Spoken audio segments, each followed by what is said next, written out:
Good evening and welcome to the news. On Wednesdays, we project the Nigerian story with all the angles as they unfold, getting every perspective to new events and exhaustively treating issues on the front burner as Nigerians confront daily existence with courage and vigor. Tonight, Abuja tragedy. Government officials, community heads and citizens mourn those who lost their lives in tanker explosion. On healthcare services, correspondent asks patients and professionals how healthy is the health sector. On the economy, Nigerian Economic Summit ends with calls for more collaboration between the public and private sectors. On politics, stakeholders firm up preparation for Ondo governorship election. Tonight, we have two candidates ready to meet the people. We also have more on business with Benny Adams. Justice Badi Adeleye is awaiting CAF verdicts over the AFCON qualifier that could not be prosecuted in Libya. As we say on this bit, the proof of the pudding is in the eating. I'm Ian Ray John, and this is News Extra. Welcome.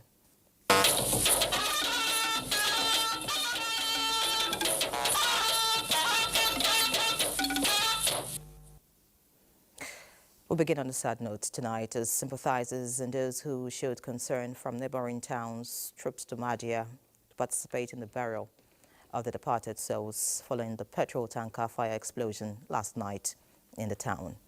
Muhammad Musa Askira reports that the town is still in shock.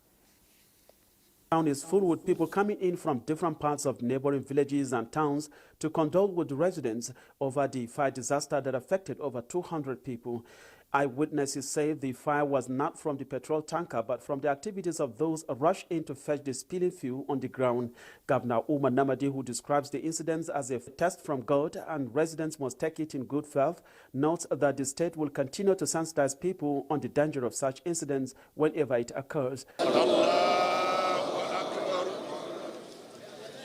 Apart from the secondary facilities we have in the state, we have also make arrangement with the tertiary facilities, Amini Kano Teaching Hospital, Federal Medical Center Brununkudu, and Federal Medical Center Unguru. For those that are in Hadija General Hospital, they have a referral center at Federal Medical Center Unguru.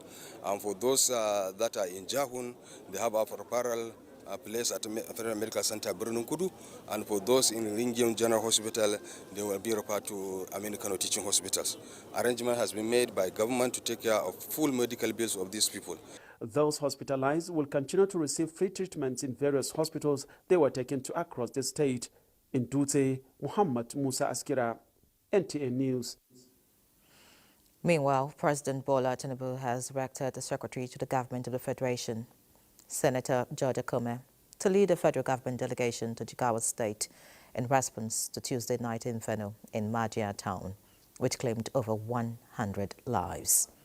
The government delegation will comprise the Minister of Defense, Mohammed Badru Abubakar, Minister of Transportation, Saidu Al-Khali, Co-Marshal of the Federal Road Safety Commission, FRSC, Shehu Mohammed, and the Senior Special Assistant to the President on Community Engagement, Northwest, Abdullahi Tanko Yakase.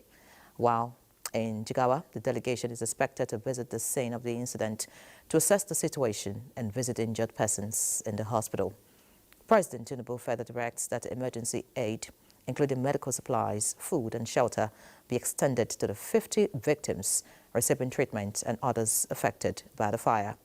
He expresses his heartfelt prayers and support to the government and people of Jigawa during this time of the tragic loss and grief.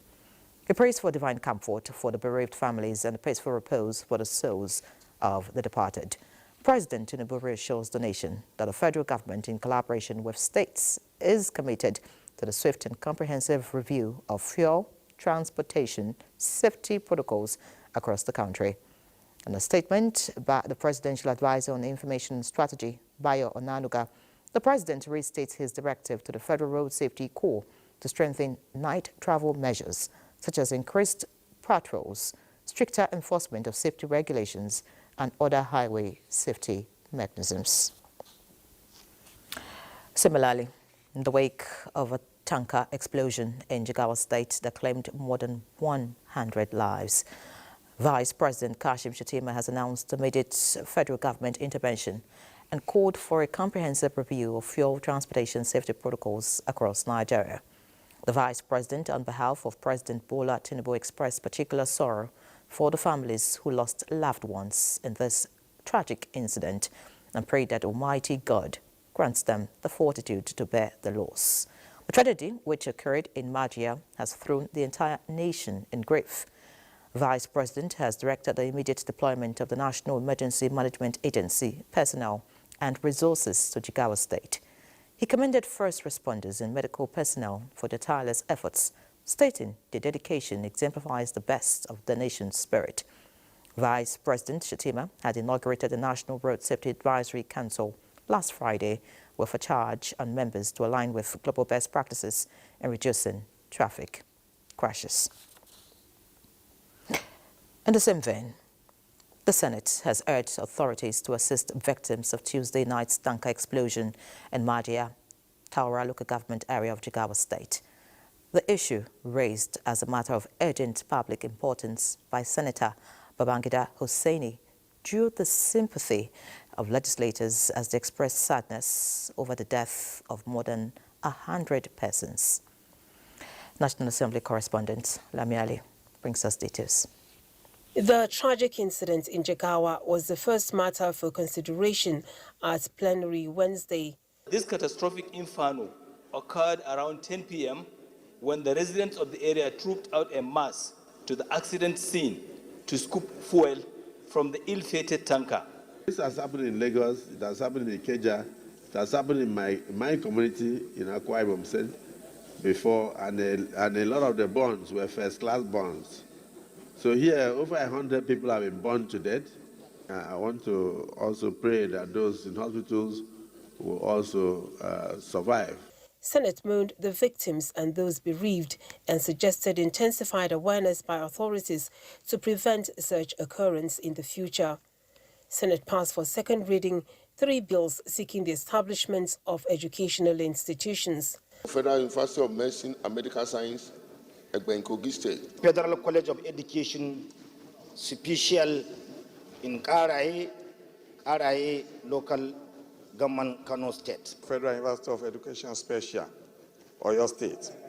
21 appointees of President Tinubu as commissioners of the Revenue Mobilization, Allocation and Fiscal Commission were also confirmed during plenary. From the National Assembly, Lami Ali, NTA News.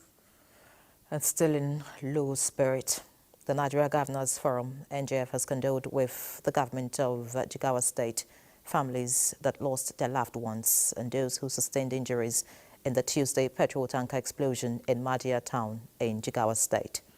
The NGF says the reported circumstances of the incident are worrisome, urging citizens to avoid taking advantage of petrol spills because of its volatility and danger.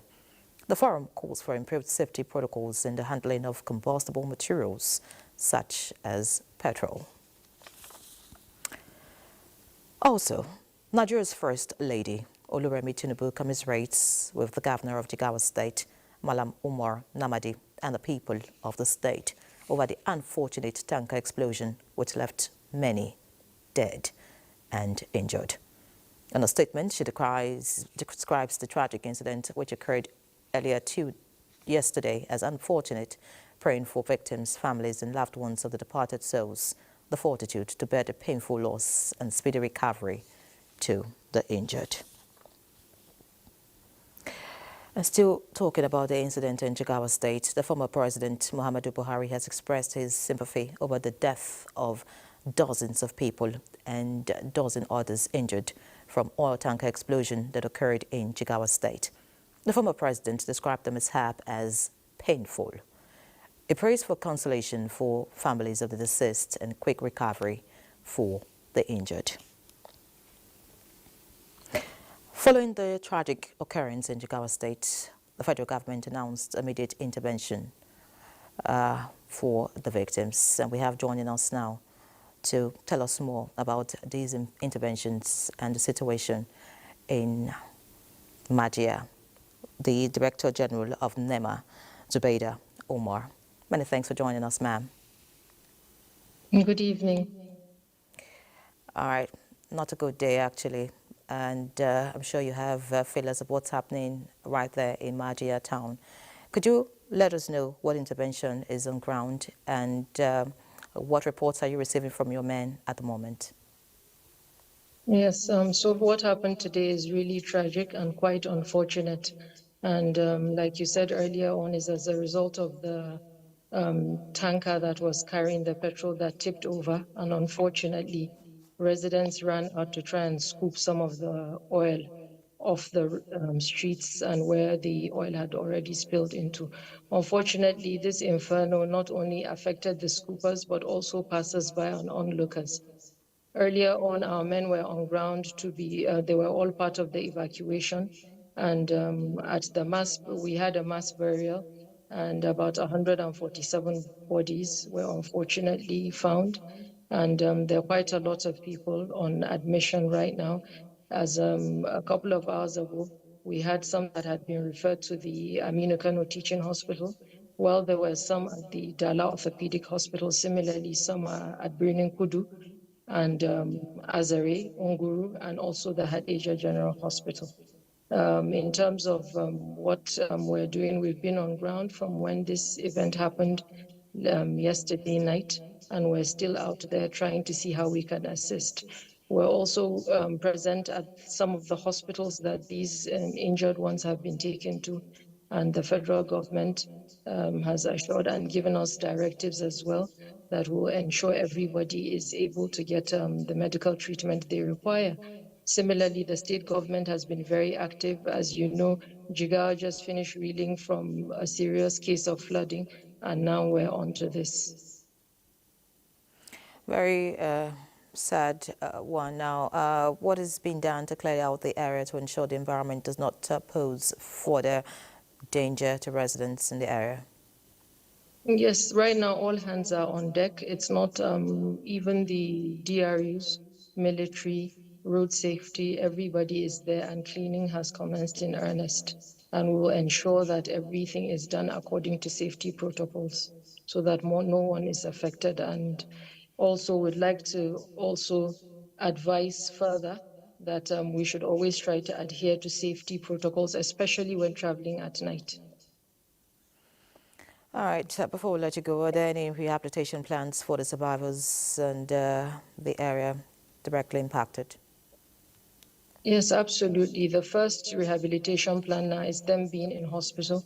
Like I said, the state government as well has been up and about, and will do a needs assessment immediately they're out of critical situation, and everything that needs to be done will be done.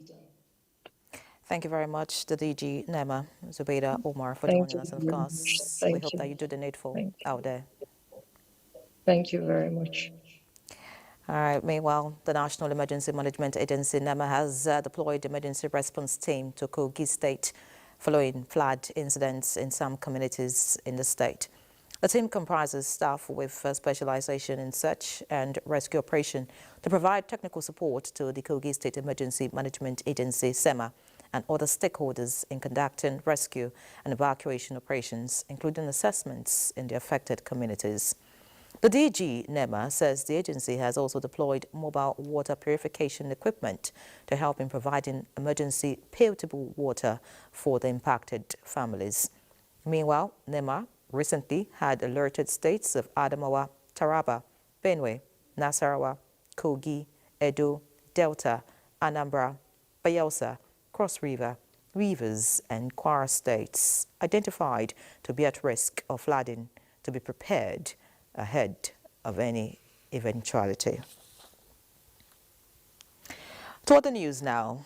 The President of the Senate, Godswill Akpabio, has advised Nigerians to disregard stories of planned impeachment of principal officers of the National Assembly, describing it as fake news and a figment of the reporter's imagination.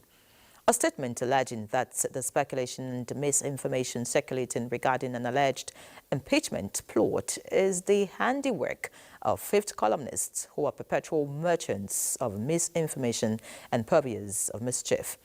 The statement reaffirms the commitment of Akpabio to transformative leadership and effective collaboration with the other arms of government on the implementation of the 10th Senate's legislative agenda and working tirelessly to address the pressing national issues of growth and prosperity.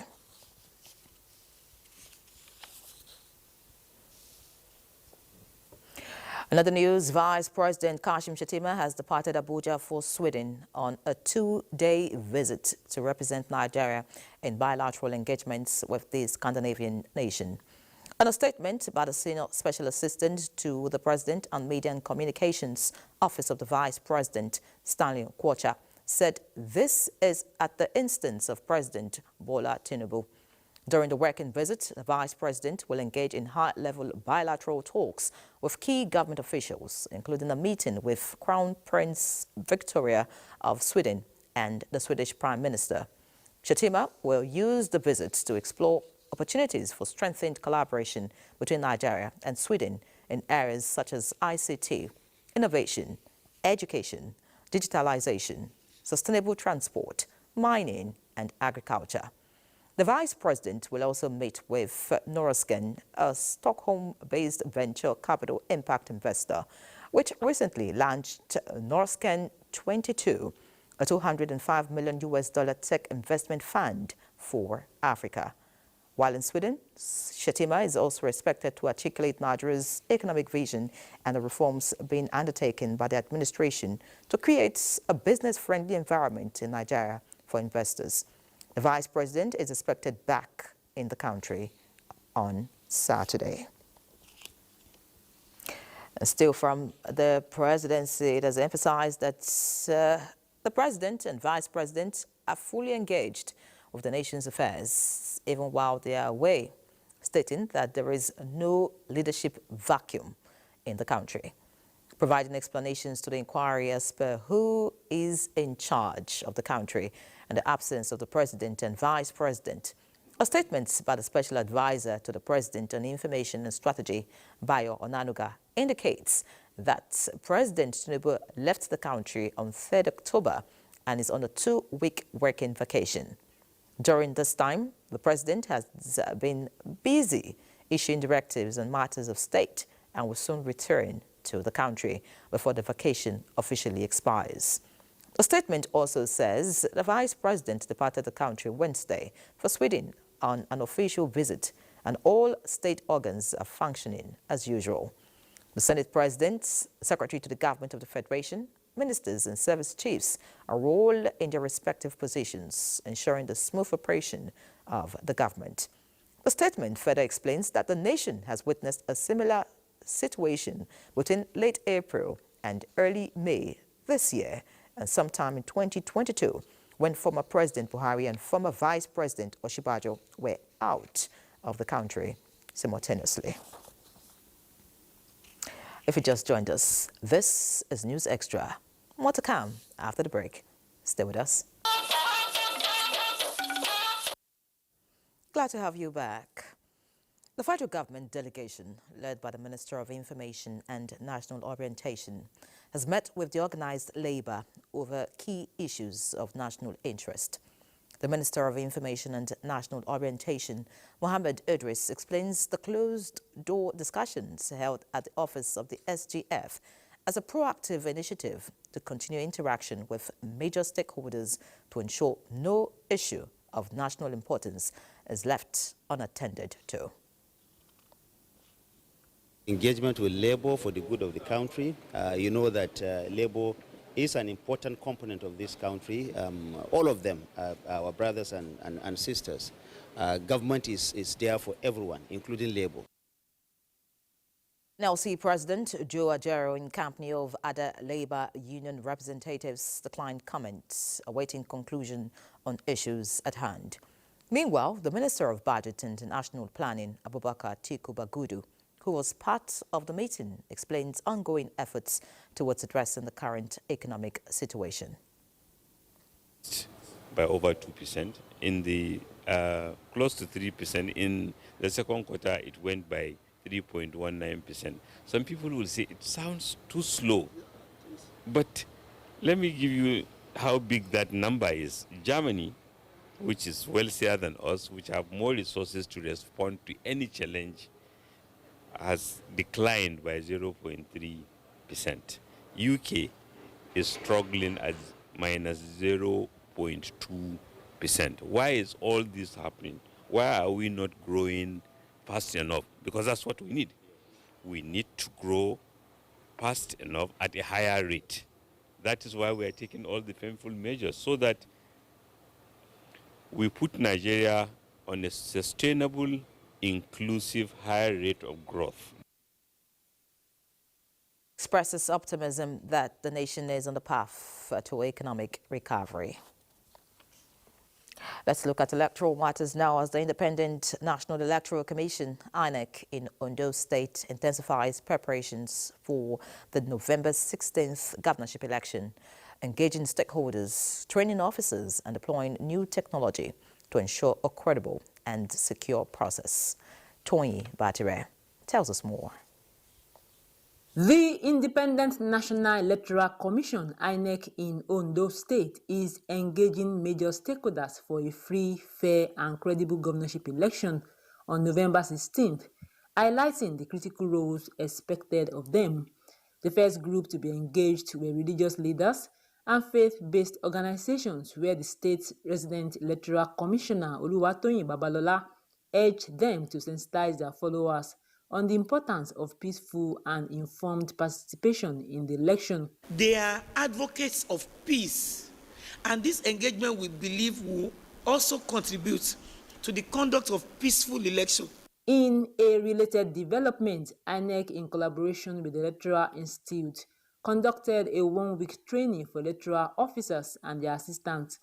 The training focused on familiarizing the participants with new guidelines, including the proposed deployment of advanced technology for vote counting, result collation, and transmission. To intimate them on them, since the signing of the new Electoral Act, the processes and guidelines for the conduct of elections has also changed. Security personnel also participated in a 3-day workshop organized by INEC, aimed at equipping them with the skills to address potential threats. The training usually is to tell them or explain to them or give them or inculcate knowledge, skills, and competencies in them in respect of their role on election day. To further ensure a smooth and transparent election, INEC recently presented official voter register to political parties in the state, paving the way for a seamless electioneering process. They give accurate data, and it's now left for the political party to go to the field and do the needful. Meanwhile, major political parties and their candidates have kicked off their campaigns, promising to improve the lives of the citizens as they vie for the governorship seat. In Akure, Toyin Batire, NTA News.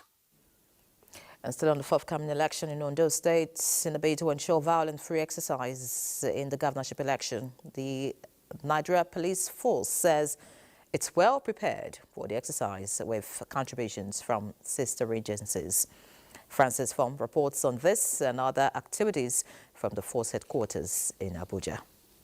The forthcoming off-season governorship election in Ondo State, the fight against crime and criminality in the country, and the review of security during the Edo governorship election, among other issues, were on the table for deliberation at the IGP Strategic Management Conference. I urge all involved to replicate and build upon the successes recorded in the Edo State election. We must ensure a robust security architecture and that officers perform their duties with impartiality. From July to October this year, the Nigerian Police Force successfully rescued 369 kidnapped victims, recovered 416 firearms of various makes, retrieved 178 vehicles, and 10,852 suspects were arrested across the country. That our mission to ensure the safety of Nigerians is ongoing and paramount. We must continue to evolve, adapt, and strengthen our strategies to uphold our commitment to public safety. On the recent political crisis in Rivers State, IGP Kayode Egbetokun has this to say. The police didn't do anything wrong in Rivers. We acted professionally. We followed the rule of law.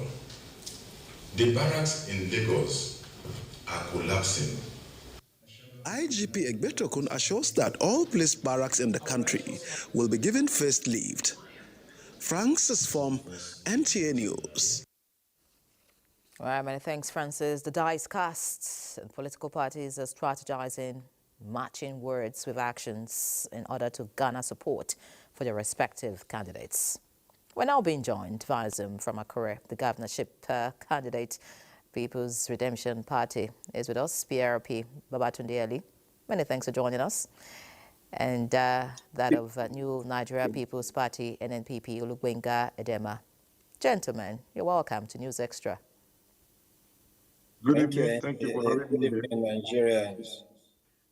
Fantastic. Let's begin with the candidate of the PRP.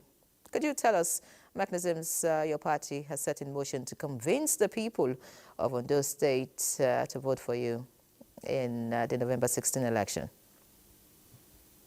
Thank you, NTA, for this opportunity. Let me use this medium to quickly commensurate with the people of Jigawa State for the disaster that befell the nation. It's unfortunate, and I pray that God will grant the families of the bereaved the fortitude to bear the loss, while praying for quick recovery for those in the hospitals. PRP in Ondo State has taken measures since January this year, when the Independent National Electoral Commission first released its notice of election in the state. And we began consultation in March. We began traveling the nooks and crannies of the state, consulting with delegates. And specifically on April 27th, I emerged the winner and the flag bearer for the party at the primaries. Since then, we haven't stopped, specifically on the very day INEC lifted ban on open campaign. That was June 19th. We presented our manifestos to the state, and we hit the ground running from that time. I believe Sunshiners are listening. They are ready for a change of government, and PRP is coming on board. All right, fantastic. Great. Thank you. Sunshiners are indeed listening. Now, the NNPP candidate, Olubenga Edema, what is your party bringing to the table differently this time around to further convince people to cast their ballots? Having me here and for giving me this opportunity to speak to the people of Ondo State and Nigeria. You will recall that the greatest need of Nigerians today is education. And the mantra of our party, the slogan is education for all. With education, there's not any man cannot achieve. So we have made education the key points, and we are saying we want to give free education to all citizens of Ondo State at all levels.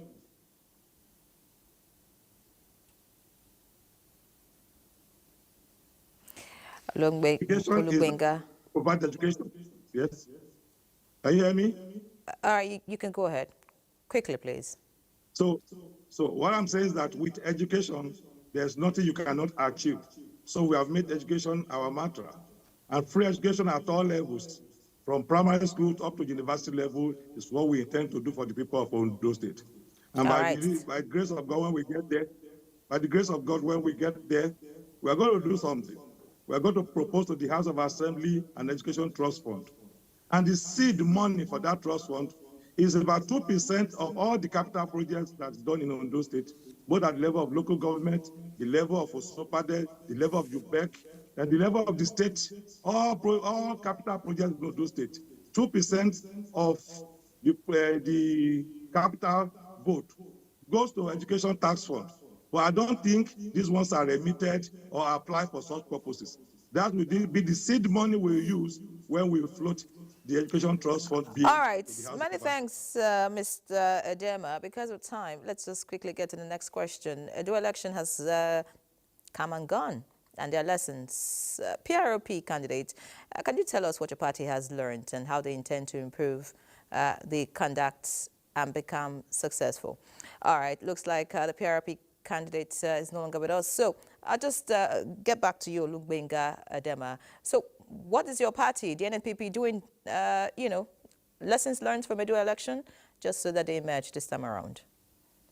Well, we are well represented in 203 wards and 3,993 polling units in Ondo State. So we have told the people of those that they have to guard their votes. If you look at the Edo election, from what I perceived, the rigging that APC did was not done at the polling units. They were done mainly at the collation centers.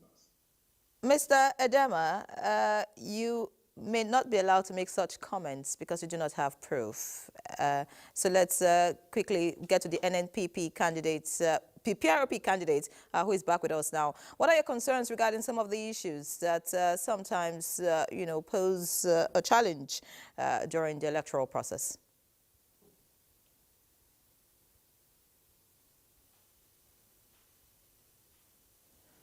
Babatunde Ali, looks like... sorry, Did you get my question, Babatunde Ali? All right, we seem to be having connection challenge there, but I'm sure we'd have some other engagements with the candidates in the Ondo election. So we'll quickly move on to other issues now. The federal government is now set to drive a nationwide campaign to sensitize citizens on the need to embrace the new national anthem and national values charter. Kenneth Nanim reports that campaign to be championed by the National Orientation Agency is in line with the mandate of the Federal Ministry of Information and National Orientation. As part of efforts to further unite Nigerians and reawaken the consciousness and patriotism amongst countrymen towards nation building, the current administration had, on May this year, readopted the old national anthem. Now, the federal government is flagging off campaign urging Nigerians to embrace the new national anthem and sing it with pride, as the lyrics are more relatable to the struggles, sacrifices, hopes and aspirations of Nigeria's founding fathers. The first stanza of the national anthem emphasizes our national pride, identity, unity in diversity, brotherhood and solidarity. To further rebrand the minds of citizens and ignite the desired passion needed to drive national development, the federal government is also urging the citizens to imbibe the National Values Charter, designed as a guide to knowing what responsibilities do leaders and the led have towards national development. Today, we gather to reaffirm our commitment to the values that unite us as a nation. Meanwhile, the Federal Executive Council has approved a proposal by the National Orientation Agency on key initiatives to be entrenched in the value reorientation process. Kenneth Nanim, NTA News. Let's now talk about food. It is estimated that 1 in 11 people around the world go to bed hungry each night. Despite food being essential for human survival after oxygen and water, many still struggle to access an adequate supply. In this report, Musa Babaliu takes a look at what the federal government is doing to reduce food insufficiency in the country. Food for a better life and a better future is the theme for this year's World Food Day. This roadwork serves as a part of the sensitization program aimed at raising awareness about the challenges faced by individuals who lack access to an adequate food supply. Without farmers, the food security cannot be achieved. If they are celebrating world food, farmers as the key holder of food security will be in the forefront. A survey conducted by the United Nations agencies reveals that approximately 2.8 billion people worldwide suffered from food insecurity. Among them, 22 million individuals reside in the Sahel region, including Nigeria. World Food Day is about, sensitizing the world about people who are not really, who are food insecure, so that people now should now know about them, so that they can now take action. What we need is a collective action so that everybody must not go hungry. Now, with NWAP Day, we have the opportunity to amplify these efforts to harness technology and global best practices and to write a new chapter in the story of Nigeria agriculture. President Bola Ahmed Tinubu has instructed the Federal Ministry of Agriculture and Food Security to collaborate with sub-regional governments to ensure that a significant majority of Nigerians do not go to bed hungry. This administration has outlined plans to cultivate 500 hectares of farmland across the country to grow maize, rice, wheat, millet, and other staple crops to boost production, supply, and affordability. The strategy involves collaborating with state government to stem inflation and enhance food security in the country. Local and international organizations are also initiating programs to enhance farmers' output, aiming to make food available, accessible, and affordable for Nigerians. Musa Baba Aliyu, NTA News. And as the world marks World Food Day 2024, Chairman, House of Representatives Committee on Agricultural Production and Services, Bello Kauje, says the House is committed to supporting government's efforts to achieve food security. In a statement, Kauje lists the federal government's efforts to include the 150 days duty-free import window for food commodity, suspension of duties, tariff and taxes for importation of certain food commodities, and engagement of relevant stakeholders to set up growth means production and purchase surplus to smallholder farmers' food reserves. Representatives Kauje assures Nigerians that the National Assembly is working hard on legislations that will result in security for all Nigerians. Let's see other news now. A major player in the Nigerian economy, the Tropical General Investments, TGI Group, is calling for sustained efforts in the development of rural communities in Nigeria. The group, at a session entitled Rural Inclusion, Necessity for Economic Growth and Development, held at the Nigerian Economic Summit in Abuja, emphasized the importance of rural community development as a necessity for national economic growth. Moplang Dakog brings us details. Nearly half of Nigeria's population is believed to reside in rural areas, and that number continues to grow. The Tropical General Investments Group, TGI, observes that for Nigeria to advance, stakeholders must harness the potential of rural resources in an inclusive and sustainable manner. Minister of Budget and Economic Planning, Abubakar Bagudu, alongside other discussants at this session, provided their perspectives on how rural inclusion can be a transformative force. The ability to support them has remarkably increased because technology has now made it possible for extension services for information. Development happens as the grassroots. So we are collaborating, co-creating with subnationals. For instance, the governors of Katsina and Niger State, they have committed a minimum of 25,000 hectares of land. So we're looking at developing the cotton value chain. Titled Rural Economy, the Good, the Bad, and the Ugly, this session served as a platform for in-depth discussions on social services, security, and the economy, particularly job creation for rural areas. If we do not focus on those segments of our economy, that means we are not even talking about GDP growth on a serious level. Whether it is our oil and gas resources in the Niger Delta, it is rural Niger Delta, it is not in the cities. Whether it's solid minerals in Zamfara, it is again rural Zamfara. How do we get all parties to even understand this rural economy? Sustaining and expanding economic activities in rural areas is critical to Nigeria's long-term development. In Abuja, Moplang Dakok, NTA News. Meanwhile, Nigeria's digital transformation journey has just gotten a major boost, with IHS Towers, a leading telecommunications infrastructure company, spearheading the protection and development of the nation's information infrastructure. The group says the ultimate plan is to build a thriving digital ecosystem in Nigeria.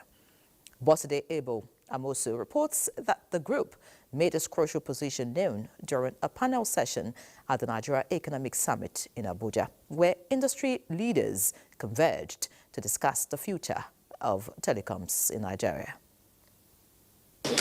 The essence of this panel discussion derives from the need for Nigeria to protect critical ICT networks and key infrastructure. This aligns with the official gazette recently signed by the federal government tagged Designation and Protection of Critical National Information Infrastructure Order 2024. The presidential order is to protect and ensure the effective functioning of ICT systems, networks, and infrastructure, which are critical to driving national imperatives, economic development, among others. This is the reason IHS Nigeria Tower of Strength and other industry players are having this critical conversation. Our infrastructure powers the digital economy, advancing access to healthcare, education, financial inclusion, and other critical sectors of the economy. To harness the opportunities and see how they can, look at long-term benefits for the state. As telecommunication keeps evolving, panelists admit that innovation is essential for growth, relevance, and long-term success in a competitive and fast-evolving business environment. The CNII is not just about the physical. We also need to take care of the cyber aspect as well. The real threat in the generation that we exist is cyber. Let's hope that when we see this time next year, we have some people serving jail time. For example, with telecom infrastructure. We have various people serving different jail terms. The breakout session emphasized the importance of preserving Nigeria's telecommunications infrastructure while creating an ecosystem that nurtures creativity, encourages experimentation, and continuously pushes the boundaries of what's possible. In Abuja, Bosede Abel Amosu, NTA News. Another break is due at this point. Please remain tuned. Glad to have you back. Now time to talk business. The businessman is here. Benny, what's the latest? So much in the world of business, and now rising from a 3-day conversation around collaborative action for growth, competitiveness, and stability at the 30th edition of the Nigerian Economic Summit, stakeholders recommend way forward. Now let's take a listen to some of the recommendations put forward.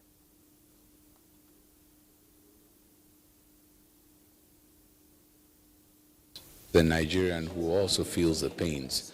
The most important thing is that you need production. We need to be a production-driven economy. And to do that, you need all the instruments of capital. You need to be able to leverage funding, finance at affordable rates. You need to have macroeconomic environment that attracts business. You need to have regulatory framework that is friendly, that is enhancing of business, not restrictive of business, not trying to catch businesses, but trying to support them. There are models where the regulator and the sovereign ask participants, what should we do to help you grow? When you grow, we grow, the GDP grows, the tax revenue grows. The important thing is there's clarity around regulation, and of course there's certainty also around regulation. And besides that, it's all-encompassing. We're bringing people into the mainstream of the capital market. The primary objective of government, led by President Bola Ahmed Tinubu, is wealth redistribution, and that is very vital.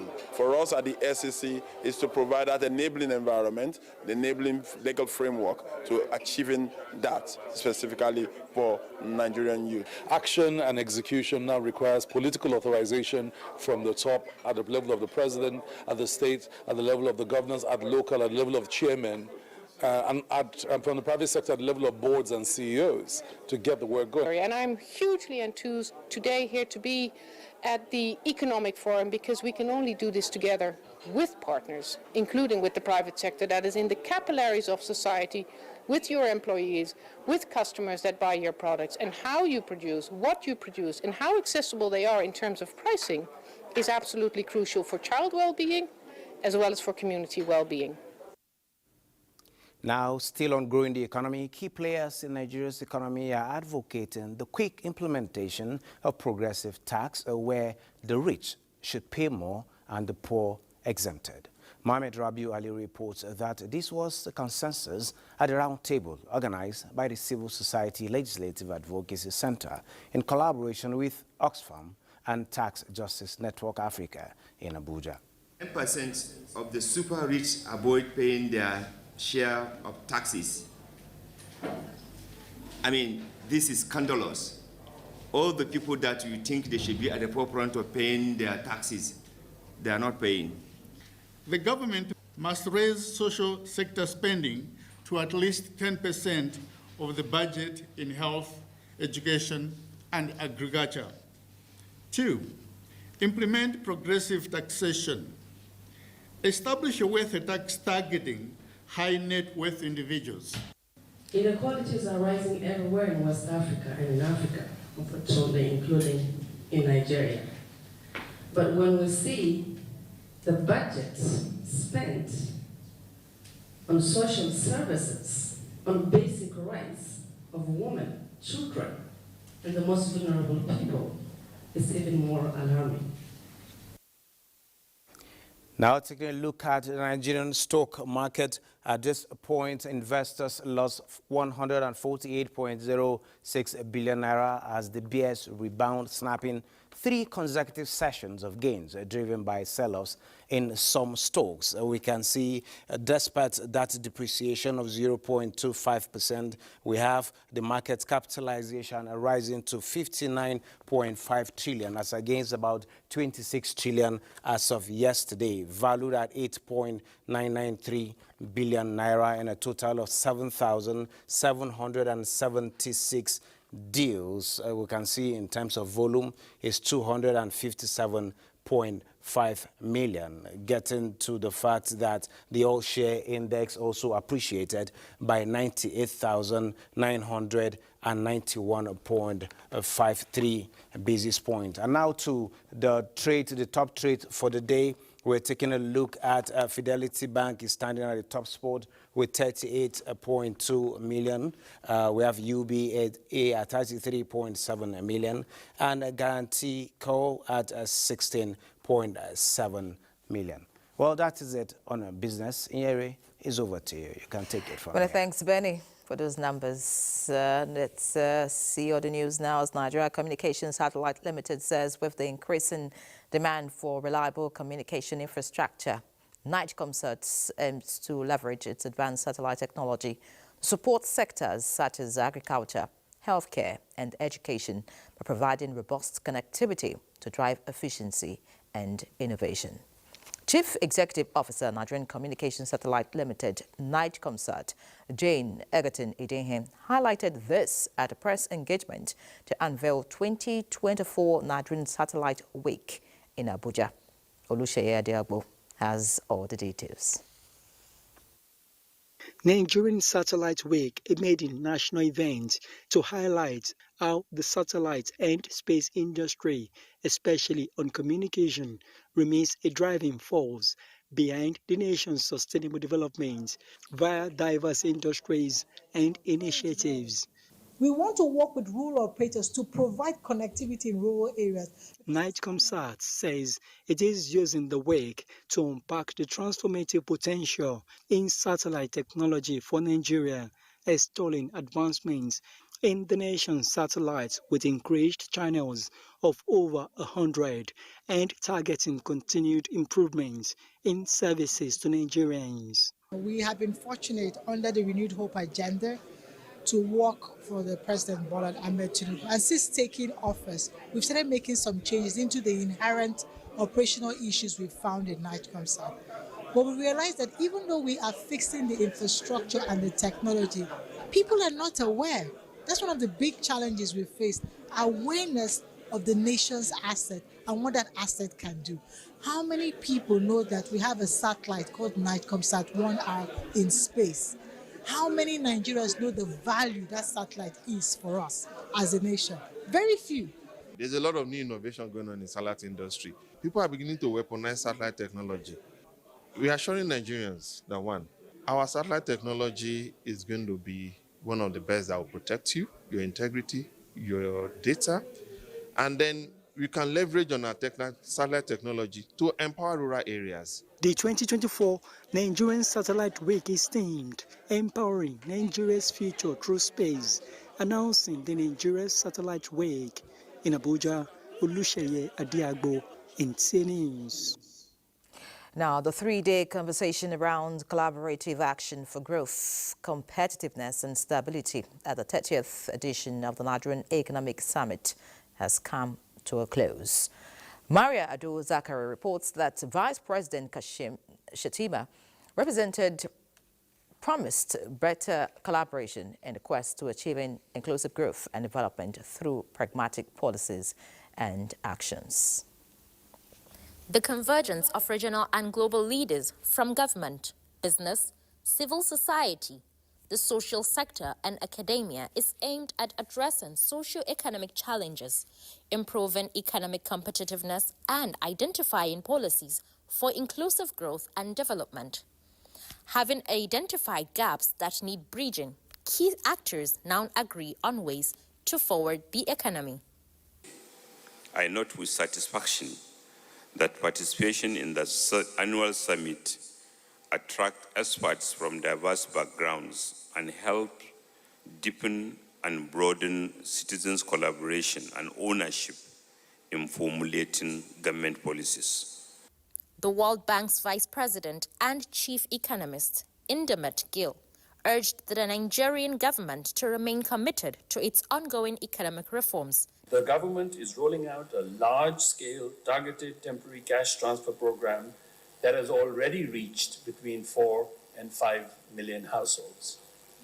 It should quickly extend this to 10 million households. Participants believe the 30th Nigerian Economic Summit has set the stage for continued dialogue and action towards a more prosperous and sustainable future for Nigeria. In Abuja, Maria Ado Zakari, NTA News. Elsewhere, the Minister of the Federal Capital Territory, Nyesom Wike, says the nation's capital is open for business as the administration has streamlined processes to ensure ease of doing business in the territory. The minister stated this at the maiden edition of the Abuja Business and Investment Summit. Onoze Yakubu reports. Creating an enabling environment for both local and foreign investors to thrive in the nation's capital is receiving priority attention, with infrastructure regarded as key to any successful investment. It is in the light of this that the FCT administration is prioritizing the development of routes, transportation networks, and utilities to ensure seamless connectivity within the territory. The FCT Minister Nyesom Wike says in no too distant time, the administration will be flagging off the construction of 9 major projects to enhance investment opportunities across the territory. Besides infrastructure security, we also focus on fostering innovation and entrepreneurship. We have launched several initiatives to empower small and medium-sized enterprises, which are the backbone of our economy. The safety of our investment is our top priority. We believe a safe and secure environment is fundamental for successful. The minister urges the investors to leverage on the investment opportunities that abound in the FCT, advising all to work towards generating jobs that will drive the economic growth of the territory, in line with President Bola Tinubu's renewed hope agenda. Onoze Yakubu, NTA News. When the name Apo Karshi pops up, what readily comes to mind is, when will the ongoing road project be completed? Now, this is because of its significance to the military public and other road users supplying the access as well as benefits to other residents. Onoze Yakubu again, who was part of the FCT minister's recent inspection visit to the project site, brings us up to speed with the latest development.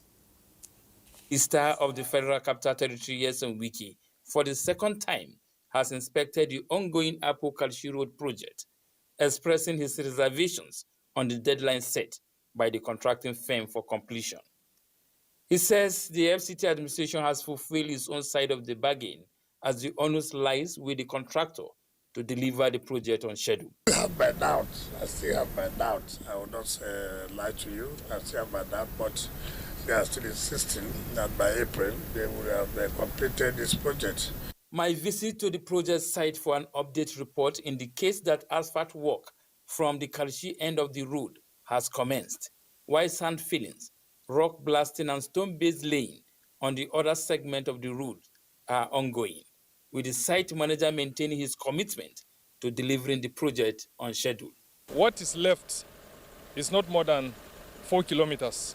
If there is no delay in any process at all, like he promised that day, then the 8 months is sacrosanct.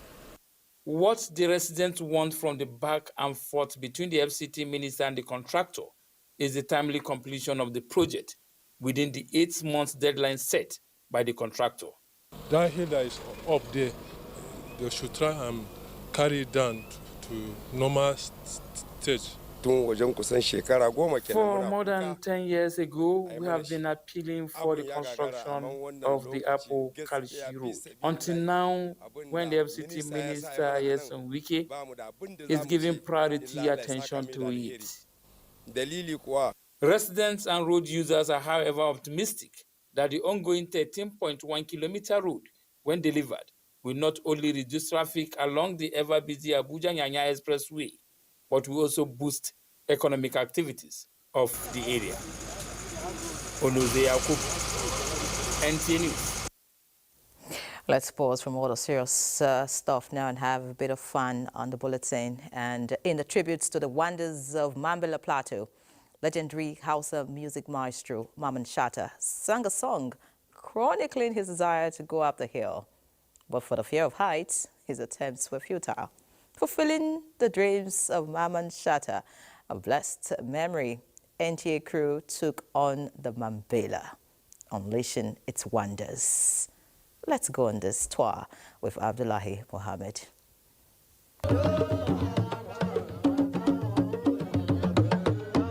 The goodbyes to Jalingo was the beginning of our trip to Mambila. The mountains fitting the description of Dolly Parton's Smoky Mountains of eastern Tennessee. The ride was of a lifetime, and so the climbing. The weather here as dramatic as the lead act in the movies. The sun was at its peak, and suddenly the rains were pouring. If Mount Everest was African, then it would have been the Mambila. More than 2,000 meters above sea level is where we are so far at the peak of the Mambila mountain. Imagine you using your hands to surf through the skies. It is awesome. But here we move once again. Come with me. Looking over your shoulders, the contours of the road up the mountain like the snake on a mission. The impact of the altitude in the ears, equivalent to the sensation while flying. Your eyes 360 degrees are ranches with so much to keep the animals feeding all year round. Fruits in abundance.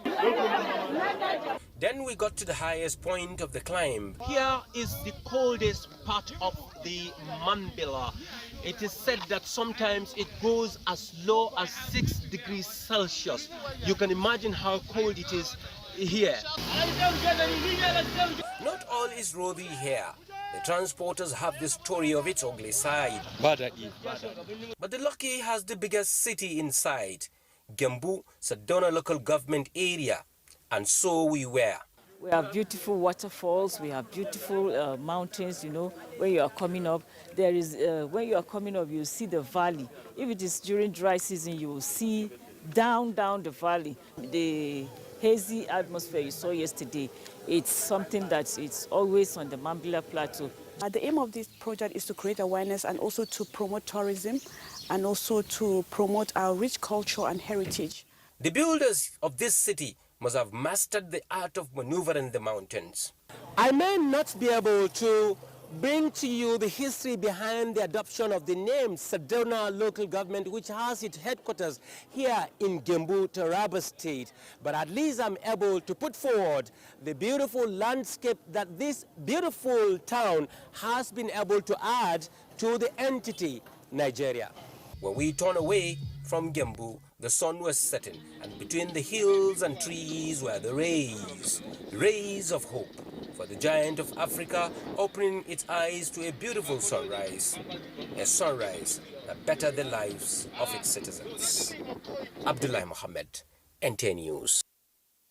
Beautiful to watch. Indeed, Nigeria is blessed. Many thanks, Abdullahi, for that package. From tourism, let's focus on health. Medical facilities are expected to be sanctuaries of help, places where healing and care should be second nature. But for some, these places transform into arenas of unspeakable loss and regret. In this report, we delve into a devastating reality, one that has left families broken and trust shattered: medical negligence. Victor Azu shares the poignant stories of two men whose encounters with negligence in hospitals have left them with scars they can never truly heal. Kano, a city where ancient history meets the hum of modern life. Here in the heart of the city, a state-of-the-art hospital stands tall, a structure that from the outside radiates hope and advanced care. But beneath its sleek exterior, there is another story, one of pain and betrayal. Inside its walls, the promise of healing has slipped away for some, leaving their families with only questions and grief. I meet Daha Tijani in Abuja, a doctoral degree holder in management. He speaks with the calm of a man accustomed to logic and reason. But when he recalls his family's ordeal, the pain seeps through his every word. His father, Tijani Abdurrahman, 70, went to the Kano hospital seeking treatment. What he found instead was a tragedy, one that left him blind in one eye. He went to one of the hospitals in Kano and he was told that it's cataract. On the 1st of September, he went for this procedure and he was told after he had went into the theater that the procedure could not continue because of complications with anesthesia. And then my dad also complained about that same anesthesia procedure because he told me that he felt like he was being electrocuted after the insertion of the injection, and that he also alleged that the person who did the same procedure was the same ophthalmologist who administered the anesthesia. It took them about 2 weeks to admit that my father has lost his eye, while they kept telling him that it is only because the pressure of the eye has elevated and that we should wait. When it subsides, they will continue with the procedure. And this isn't an isolated case. Mohammed Abubakar, 54, shares a similar fate. A stone injury at age 10 left him blind in one eye, and recent treatment failures at this same hospital has taken away his sight completely. They said I have cataract and they did operation for me. I realized that the little light I used to see with the eye is no longer there. That is when I complained to the doctor that saw me that I cannot see the light. Then he told me that he is sorry, that the chances of me seeing again is very tiny. Now he navigates life with the help of others, a man whose vision was stolen not once, but twice. Mohammed and Daha's stories raise a critical question. What is happening behind the closed doors of our healthcare facilities? A survey published by the Archives of Medicine and Health Sciences revealed a startling statistic. 42.8% of surveyed medical practitioners had faced accusations of malpractice. And globally, according to the World Health Organization, medical errors claim more than 2.6 million lives annually. Here in Nigeria, the numbers are sobering. 16% of patients experience adverse events, many leading to permanent disability or death. If you go forward to go and make a diagnosis when you don't have the requisite skills, the requisite knowledge, the requisite equipment, then you are negligent. Yet, for most victims, seeking justice remains elusive, where the scales of justice often weigh heavily against those in search of accountability. One is dearth of information. The second one is knowledge, absence of knowledge, absence of the fact that they have a right. And then the third one is the financial burden, the requisite resources that will enable them initiate the procedure for seeking and obtaining their rights. What happens when a doctor is found to have been negligent? At the Medical and Dental Council of Nigeria, I probe deeper into their role in holding erring professionals accountable. If the tribunal makes a verdict of guilty, the law gives them the authority to levy sanctions against them, which may be as high as ordering that the doctor's name be erased from the register, or the order that the doctor be suspended from practice for a period of time, not longer than 6 months, or the doctor is reprimanded. For many, like Mohammed and Daha's father, the deed is done and the trauma remains. But their stories is a stark reminder of the hidden crisis in our healthcare system, where lives are lost and justice is a distant dream. In Abuja, Victor Azu, NTA News.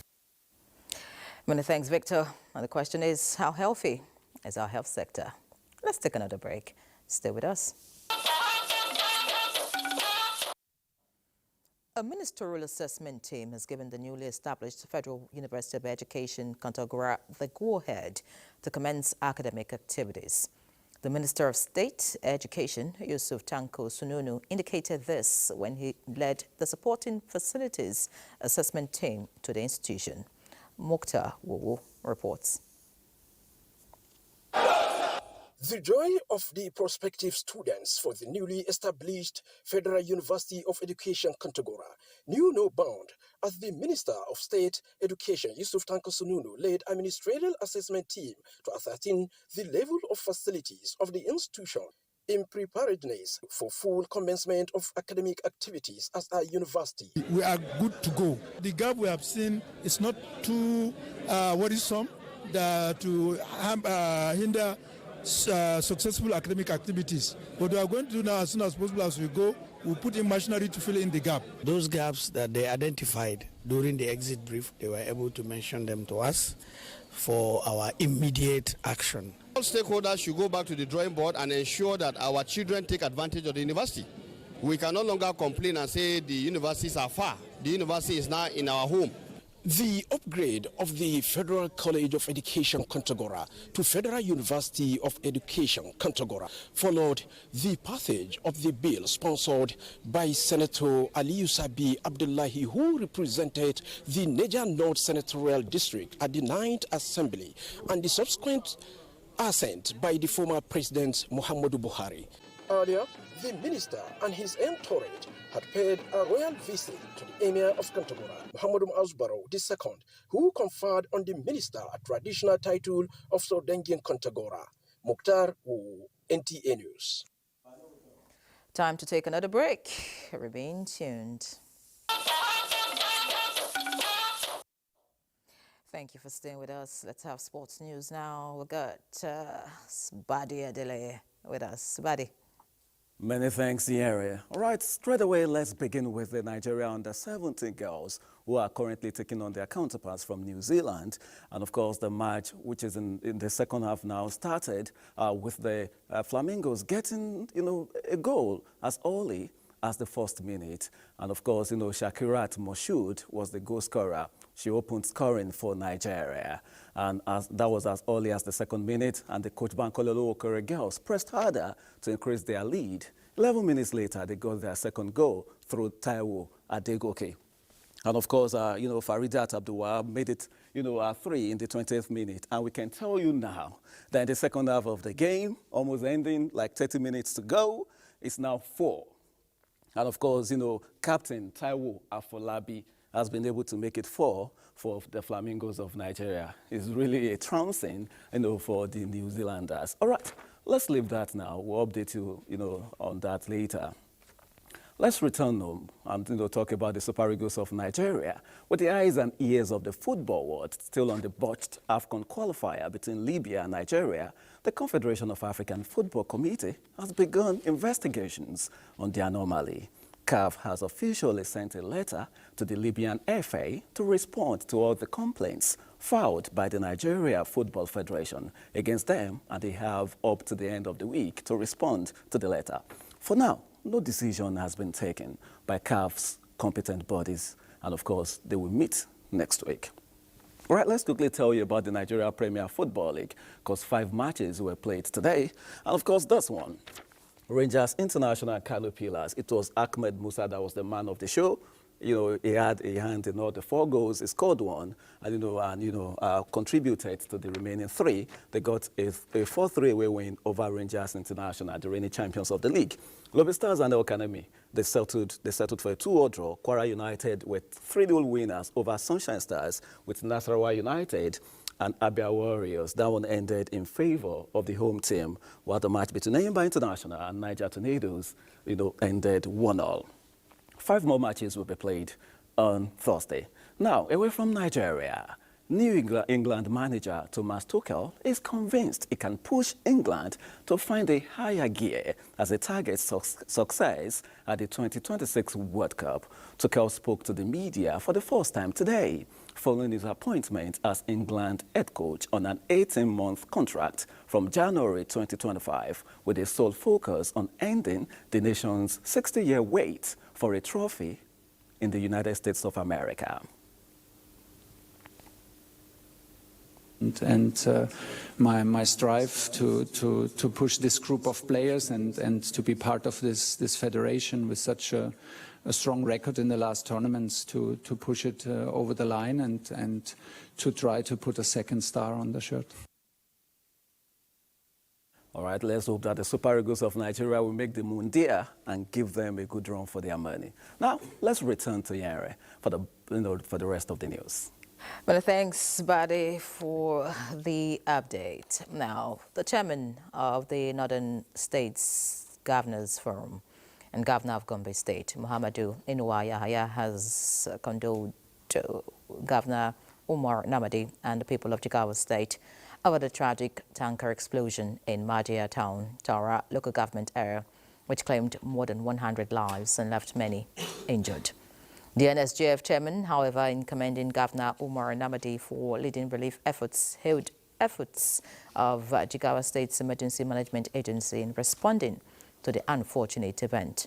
He emphasized the need for implementation of stricter regulations governing fuel transportation and storage to minimize risk, hinting on the gains of cross-state collaboration in disaster management to enhance preparedness and response capabilities.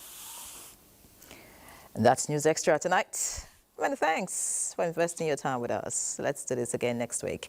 Me and Ray John, have a good night.